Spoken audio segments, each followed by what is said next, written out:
¿Por qué hablar de lo extraño, no? ¿Y qué es lo extraño? Todos tenemos una noción de lo que es lo extraño.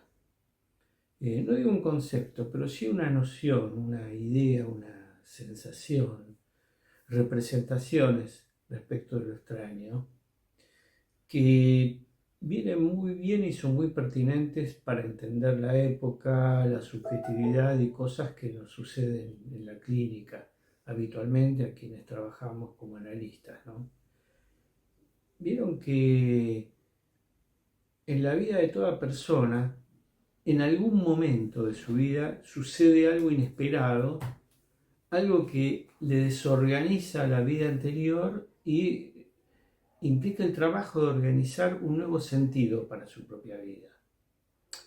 Muchos ejemplos tenemos aquí, ¿no? Desde accidentarse, enamorarse, tener un hijo, un viaje a un lugar absolutamente desconocido, un encuentro con alguien, pero también una situación colectiva que escapa a lo habitual, ¿no? El colectivo que cambia de signo y se transforma en algo, sobre todo para lo que a mí me interesa desarrollar, en algo inquietante. Aquello que venía siendo de alguna manera se altera porque rompe algo que lo desorganiza. Y hay que encontrarle, hay que producir una nueva organización. Lo que me interesa trabajar es la gran dificultad que hay en encontrar una nueva organización y esta sensación de extrañeza que buena parte de la humanidad, obviamente de los argentinos, tenemos en este momento. Hay eventos que generan esta sensación de extrañeza, ¿no? Como cuando uno se pregunta, pero ¿qué es lo que está pasando? ¿Cómo puede ser posible esto? Ojo, también algo extraño es un evento revolucionario, ¿no? Un cambio de signo que puede ser muy positivo para el colectivo, pero que también va a implicar algo así como barajar y dar de nuevo.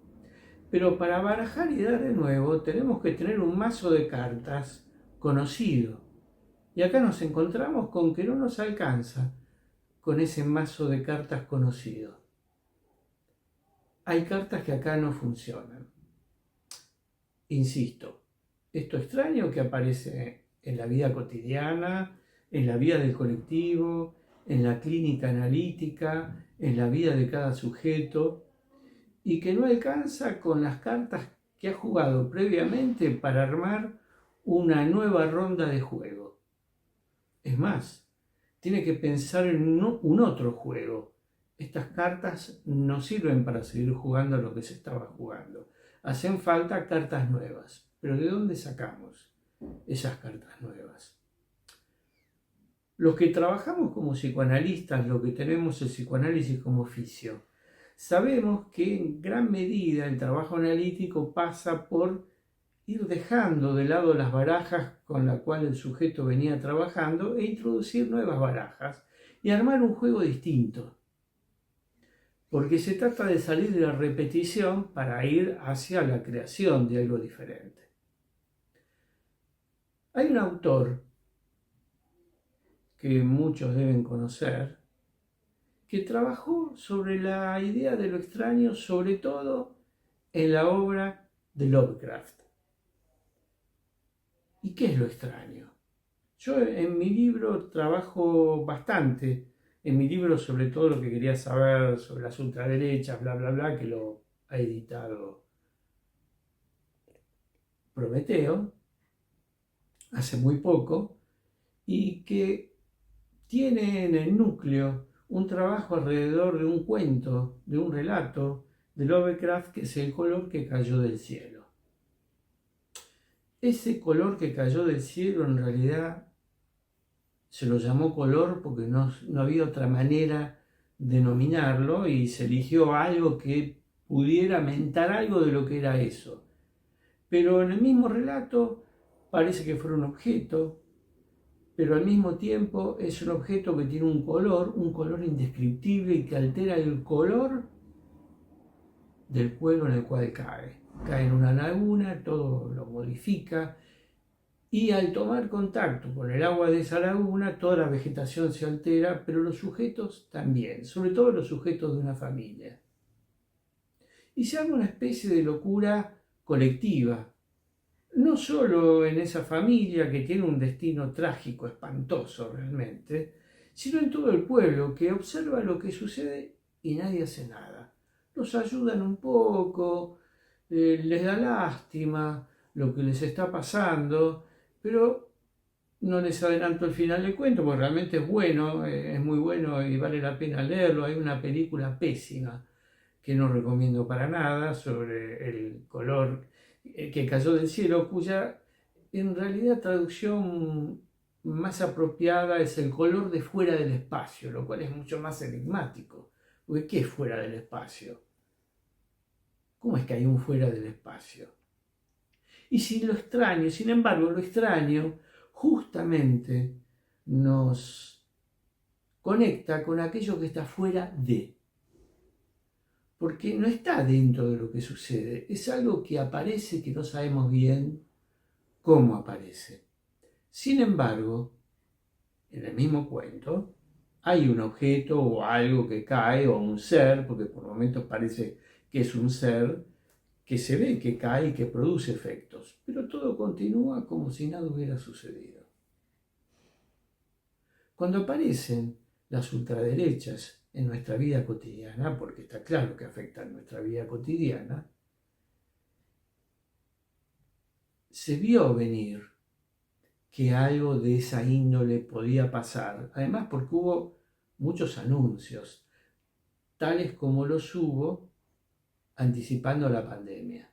De hecho, yo en otro libro, disculpen que haga menciones a mi libro, pero realmente, a mis libros, pero realmente son temas que yo vengo trabajando desde hace mucho tiempo, diría desde hace por lo menos 30 años, cuando dije que el mecanismo defensivo predominante que estaba circulando a nivel del colectivo ya empezaba a ser la desmentida o la renegación. La renegación desmiente lo que está pasando. Ya sabemos de qué se trata, ¿sí? Vemos que está sucediendo algo, pero aún así hacemos de cuenta que eso no está pasando. La pandemia tuvo innumerables anuncios de que un virus respiratorio de características desconocidas iba a desatarse. Lo que no se sabía es que esto iba a ser, como ya está comprobado por los servicios de inteligencia estadounidenses y servicios también científicos estadounidenses, que iba a ser un producto humano. Esto escapó del laboratorio de Wuhan, en China. Esto ya está plenamente comprobado, aunque habrán visto que no tiene mayor difusión. La gente sigue pensando, ¿no?, en el murciélago, en lo que pasó en Wuhan, etcétera, etcétera, pero ahora sabemos que esto es algo que se fue de las manos en un laboratorio, como tantas películas y relatos de ciencia ficción anticiparon.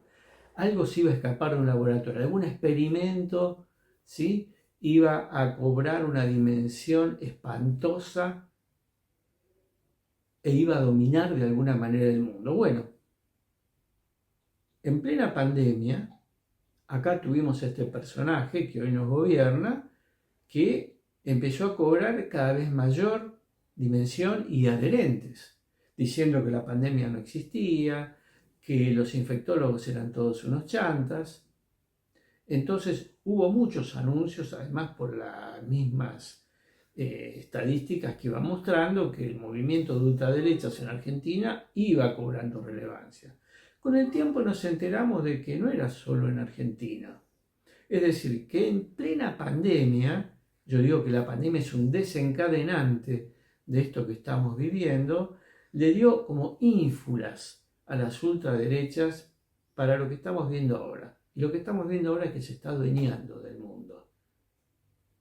Estamos viendo lo que está pasando con ICE en Estados Unidos, hoy enero de 2026, eso está a la vista de todos, de lo que es capaz de desatar un gobierno de ultraderecha. Lo vivimos en Argentina, obviamente, con todo lo que está sucediendo, todos los lugares que eran confiables para los sujetos, los que quedaban, que no eran muchos, pero eran muy potentes, en este momento están siendo desactivados.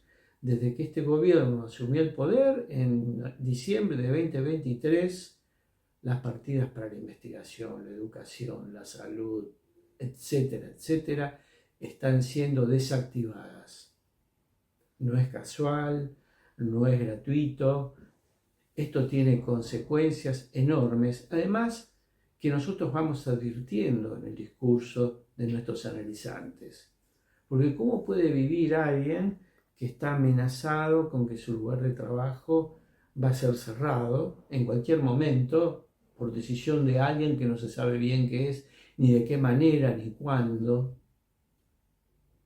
O que está trabajando en un hospital y sabe que en ese hospital están echando en los últimos años, para esta época de año aproximadamente, una cantidad enorme, médicos, enfermeros, camilleros, personal administrativo, o alguien que está investigando y ve que se le va a cancelar toda posibilidad de seguir investigando de aquí en más. Esto que yo transmito son cosas que yo escucho en mi consultorio. ¿Y cómo trabajamos con eso? ¿Cómo trabajamos con el proyecto identificatorio? Hay que saber muy bien de qué se trata el proyecto identificatorio de un sujeto, se está viendo coartado. Entonces, esto extraño que aparece, que tiene el nombre de ultraderechas en este momento, pero también tiene el nombre de cambio climático.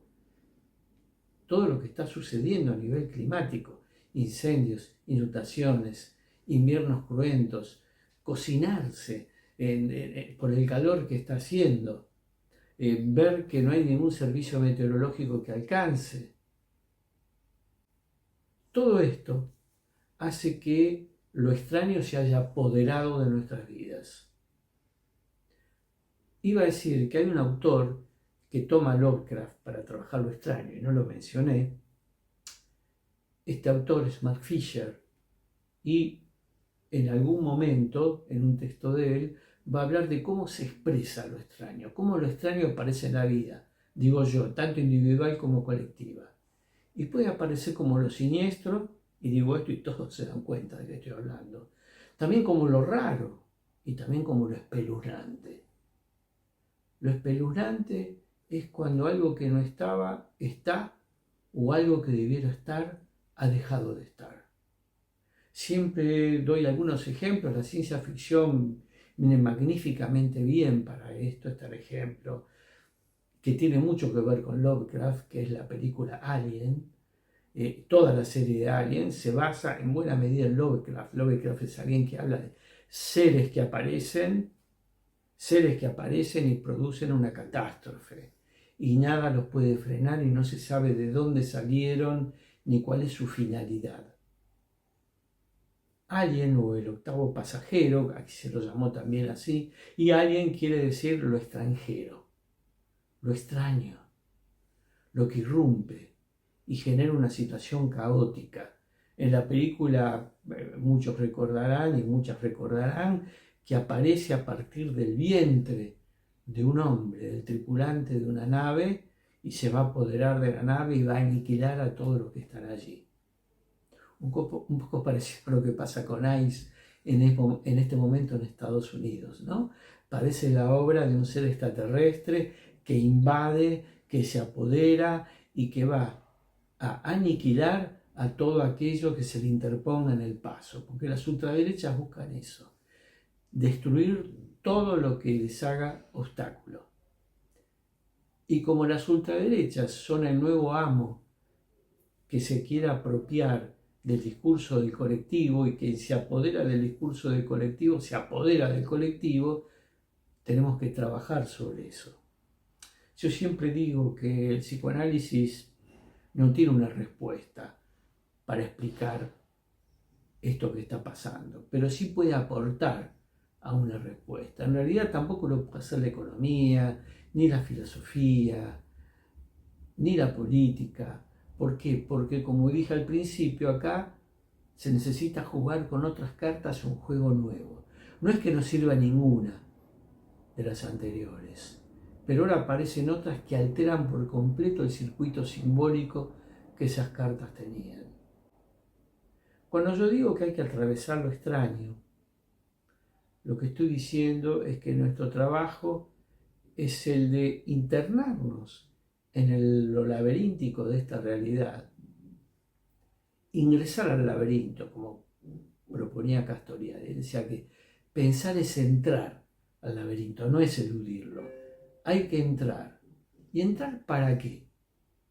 Entrar para iluminarnos, iluminarlos con la tibia luz de nuestras antorchas, esa pobre luz de nuestras antorchas, porque no tenemos una luz potente y tenemos que aceptarlo, e ir recorriendo sus galerías, para que en algún girar inesperado podamos abrir una brecha en ese grueso muro del laberinto. Bueno, hace un tiempo que vengo trabajando la cuestión de el psicoanálisis y su relación con lo ácido. ¿Por qué? ¿Qué quiere decir cuando hablo de psicoanálisis ácido? ¿Sí? El año pasado introduje esta idea y este año mi idea es justamente profundizarla. Ese es mi proyecto, es lo que me interesa. Y es ácido, primero que el psicoanálisis empezó siendo ácido. ¿Por qué? Porque el psicoanálisis es un viaje lisérgico. Es así. Cuando Freud le pedía a sus pacientes que se recostaran en un diván y asociaran libremente, es una experiencia que no es para nada lejana a un viaje lisérgico, ¿sí? Porque es liberar las ataduras que el sentido común nos impone todos los días. Es liberar la imaginación. Entonces el psicoanálisis de por sí es ácido, pero fue dejando de serlo. Era ácido además porque, y debe serlo, porque era capaz de disolver. Era ácido en el sentido de lo que destruye, de lo que corroe, ¿no? Y Freud se encargó de corroer la familia tal como la conocíamos, la sexualidad, la religión, la vida colectiva, la sexualidad. Habló de caminos de la sexualidad. En un momento dado, estamos hablando de hace un siglo, ¿no? Cuando Freud llega a un cierto callejón donde él decía, bueno, está lo masculino, lo femenino, empieza a pensar que en realidad eso masculino y eso femenino no van a quedar atados a la diferencia sexual anatómica, porque la sexualidad tiene distintos caminos. Esto lo dice su texto, algunas consecuencias psíquicas de las diferencias sexuales anatómicas. Suena paradójico, ¿no? Lejos de decir que la anatomía es el destino, como en algún momento lo sostuvo, ahí va a decir que no. Y va a invitar a sus continuadores a profundizar en esta idea. Bueno, en muchos casos no lo hicieron, hasta hace no mucho tiempo. Pero bueno, esa es una de las características de pensar, de por qué pensar en un psicoanálisis ácido. Pero un psicoanálisis ácido también tiene que ver con el humor ácido. Ese que le lleva a Freud a mencionar en su texto sobre el humor, cuando él cita este ejemplo del condenado a muerte, que cuando está transitando un lunes por la mañana que va a ser muerto, ¿sí? Va caminando por el pasillo que lo lleva al lugar donde va a ser o fusilado o ahorcado, no sé si en esa época existía la silla eléctrica, un lunes a la mañana, este condenado que dice, linda manera de empezar la semana, ¿no? Entonces también el humor es algo que nos salva y también que corroe lo instituido, ¿sí? En algún texto, cuando en el año 2023, un año antes en realidad, 2022, yo veía y anticipaba que las ultraderechas estaban cobrando mucha forma en Argentina, una de las propuestas que hacía era hay que reírse de las ultraderechas, hay que ridiculizarlas. Esto hay muchos que se están encargando de hacerlo. Es una manera de desgarrar el sentido que intenta imponer. Ahora, ¿yo estoy obsesionado con las ultraderechas? No, es lo que menos me interesa en realidad. Lo que a mí me interesa es cuestionar siempre el sentido que está instituido. El de las ultraderechas es el que toca ahora. Ha tocado otro en otros momentos, otros en otros momentos. Pero ¿qué sucede? Lo que ahora sucede es que esto, como algunos han dicho, entre ellos Zizek, puede, en realidad voy a tergiversar lo que él dice, las ultraderechas es más fácil de pensar respecto de ellas, que es más fácil que termine el mundo antes que terminen ellas, es decir, y que en su caída arrastren al mundo. Uno lo ve claramente en Trump en este momento en Estados Unidos. Uno no sabe qué puede desencadenar lo que él está haciendo, lo que ese gobierno está haciendo, porque no es el solo. Cuando hablamos de ultraderecha no hablamos de los figurines que están ahí como muñecos de torta, ¿sí? Sino que tienen un discurso que por algo ha aprendido, pero sobre todo son sostenidos por una inmensa masa de la población. Esa inmensa masa de la población es aquella a la cual hay que estar atentos, porque son las que están sosteniendo este discurso amo que se propaga, digo siempre, en el planeta como una mancha de petróleo que lo impregna todo. También impregna la clínica. Llegados a este punto, o llegado a este punto, no me queda más que decir mi anhelo de que se sumen a esta idea, a este proyecto, en realidad. Sobre todo porque tenemos que instituir algo más loco y extraño que esta locura y extrañeza que nos atraviesa. Porque nosotros también estamos tomados por lo extraño. No solamente aquellos con los cuales lidiamos todos los días o esta locura desatada que vemos en las calles permanentemente, si nos ciñéramos solamente a que, bueno, somos unas buenas almas pensantes que estamos escuchando a quienes nos consultan y los vamos a ayudar a salir de esto, estamos cerrando completamente el camino, porque nosotros también estamos tomados por esto. Entonces tenemos que trabajar colectivamente, para entender, antes que nada, cómo lo extraño está en nosotros mismos y cómo está a nuestro alrededor y qué podemos hacer al respecto, aunque no podamos definir bien lo que hay que hacer, ¿no? Es una tarea de una reflexión permanente, una elucidación crítica. Hay que saber sobre lo que pensamos y tenemos que poder pensar sobre lo que hacemos.